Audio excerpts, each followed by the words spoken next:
pas normal qu'au bout de 4 mois, vous voyez, ça a empiré. Et après, nous, on s'est dit peut-être que, vous savez, sur les réseaux sociaux, ils amplifient, et puis finalement, c'est venu un peu de partout, monsieur. Oui, dans le sens que ça s'est arrivé. De toute l'Europe, monsieur. Ouais. Il n'y avait pas que des Français. Et vous n'étiez pas là, en tout cas, samedi, vous. Nous, on a ouvert jusqu'à 10 heures quand on a vu que c'était chaud. Parce qu'on reste, vous savez, on tâtonne un petit peu pour voir ce qu'on doit rester, ce qu'on doit. Parce que des fois, ils font leur marche, ils passent, donc ça se passe bien. Et là, on a compris à 9 heures déjà, ça pétait de partout. Est-ce que, à votre avis, c'était aussi une façon pour envoyer un message contre la liberté de presse parce que... C'est en brûlant les kiosques. Vous savez, monsieur, nous, on ne travaille pas avec. Nous, on vend des journaux. On gagne entre 8 et 20%, 25%. Sur les journaux. On en vend 100, on gagne 10 euros. De toute façon, je vous donne un exemple. Donc, nous, ce qui est écrit dans la presse, on est des kiosquiers, on est obligé de vendre de la presse. Après, ce que la presse écrit, nous, on n'est pas. C'est On pas gère votre... pas, voilà. Kiosquier, c'est pas nous qui disons au Monde, voilà, vous allez écrire ça, ou au Figaro, ou à Présent, ou. Hein, chacun écrit les livres d'écrire ce qu'il Et veut. après ce qui s'est passé, quelle est votre pensée envers les gilets jaunes et envers les casseurs? Les gilets jaunes, monsieur, que voulez-vous que je vous dise? Moi, je ne sais plus quoi penser. C'était bon enfant, au début on a tous adhéré, là je ne sais plus quoi. Il y a un message pour vos collègues Pour mes collègues, j'ai une grande pensée pour ceux qui ont les kiosques brûlés, parce que nous on a eu ça, la Coupe du Monde. C'était censé être une fête, on nous a brûlé le kiosque comme eux, on est resté un mois fermé sans travailler. Ok, donc je compatis, je sais ce qu'ils vont endurer. Merci beaucoup. Voilà. Merci beaucoup. Il y en a eu combien de kiosques brûlés? On n'est que deux survivants.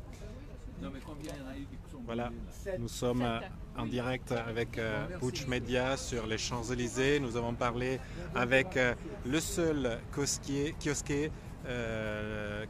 est resté indemne,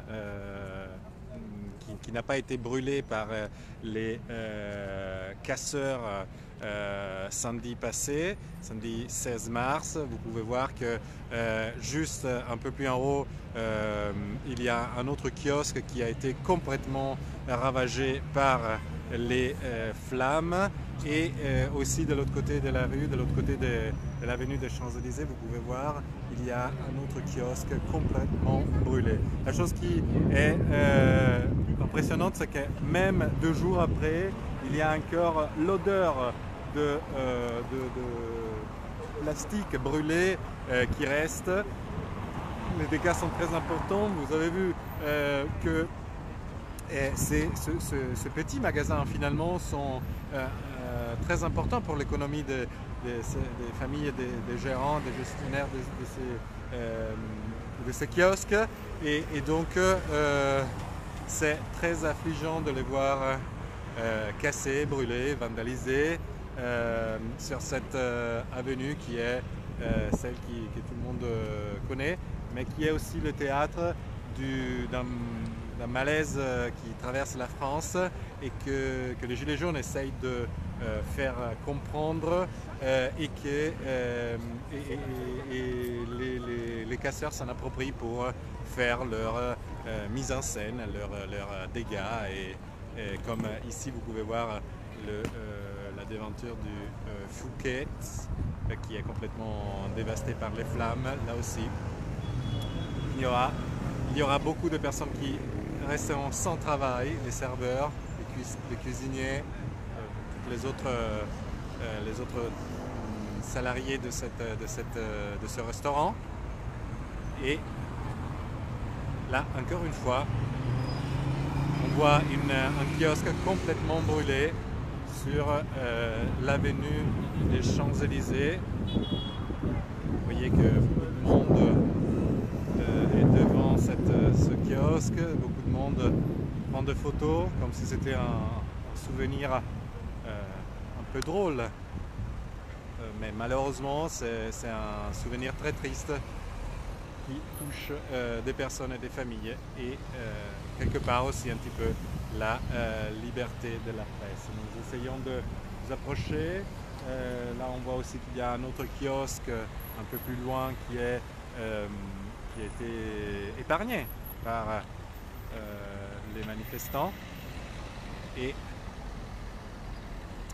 de l'autre côté de l'avenue, on disait il y en a un autre encore. C'est très important de voir les dégâts, de constater les dégâts pour se faire une idée de la violence des casseurs qui ont pris pour cible des personnes, des salariés, des artisans si on veut, qui travaillaient ici. Tout est parti en fumée. Je vous assure que l'odeur de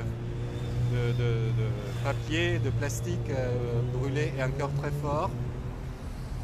Et voilà, nous avons interviewé le seul